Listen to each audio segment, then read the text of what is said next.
இப்போ ரீசெண்டாக நிறையா காமெடியெலாம் நடக்குதுல்ல. ஸ்டாலின் சாரும் இந்த மற்றும் பலரும் ஒன்றா சேர்ந்துக்கிட்டு இந்த கருத்து கணிப்புன்ற பேரில் நிறைய அந்த கடுப்பில் விட்ட கணிப்பெல்லாம் விட்டுக்கிட்டு இருக்காங்க. அதில் திமுக 300 சீட்டு ஜெயிக்குமா, மற்றும் பலர் 700 சீட்டு ஜெயிக்குமா? யோ, எங்கேயா இருக்கு இத்தனை சீட்டு? குருட்டா மேட்டுக்கு சும்மா அடிச்சு விடுறது, ஒரு தில்லமுள்ளுக்கு ஒரு அளவே இல்லை. 40 வயசுக்குள்ளே இருக்கிறவங்க மட்டும்தான் விஜய்க்கு ஓட்டு போடுவாங்களாம். 50 வயசுக்குள்ளே இருக்கிறவங்க மட்டும்தான் இந்த விஜய்க்கு போனா போதுன்னு ஓட்டு போடுவாங்களாம். இந்த 40 வயசுக்குள்ளே இருக்கிறாங்களா இந்த ஓட்டர்ஸ், அவங்களாம் ரொம்ப கம்மியாக. ஆனால் இந்த 50லேருந்து 80 வயசு வரைக்கும் இருக்கிறாங்களே அந்த ஓட்டர்ஸ் ரொம்ப ஜாஸ்தியாக. ஆனால் அவங்க யாரும் விஜய்க்கு ஓட்டு போட மாட்டாங்களாம்.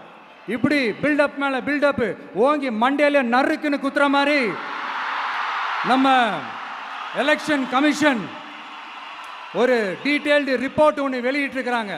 அதில் 40 வயசுக்குள்ளே இருக்கிற அந்த ஓட்டர்ஸ் 2,37,00,000 சொச்சமா. அதில் 50 வயசுக்குள்ளே இருக்கிறவங்களையும் உள்ளே சேர்த்துக்கிட்டிங்கன்னா 3,65,00,000 சொச்சமா. அந்த 3,65,00,000 சொச்சத்தில் 50 வயசுக்குள்ளே இருக்கிற நம்மளோட அக்கா தங்கச்சிங்க மட்டும் எவ்வளவு தெரியுமா?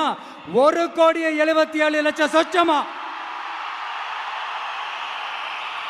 எங்கடா போனீங்க கடுப்புல விட்ட கணிப்பாளர்களே? எங்க போனீங்க? சும்மா டர்னா டர்தான்.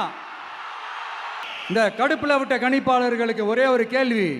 இந்த 60 வயசு மேலே இருக்கிறவங்க, இந்த 70-80 வயசுல இருக்கிற என்னுடைய அம்மா, பாட்டி, அப்பா, தாத்தா, இவங்க எல்லாரும் நம்ம வீட்டு புள்ள விஜய், நம்ம வீட்டு புள்ள விஜி அப்படின்னு சொல்றதெல்லாம் உங்க காதுல விழலையோ? இந்த உண்மையெல்லாம் வெளியில சொல்லிராதுன்ட்டு 2 பேரும் நல்லா கவனிச்சு அமிச்சாங்களோ? அதனால இந்த கருத்து கணிப்பு, கடுப்புல விட்ட கணிப்பு என்ன விட்டாலும் திமுகவும் இந்த மற்றும் பலரும் மண்ண கவ்வ போறது உறுதி. அவங்களோட இந்த ஆட்சி கனவு, லஞ்ச கனவு, ஊழல் கனவு, கொள்ளையடிக்கிற கனவு எல்லாம் கதம் தான்.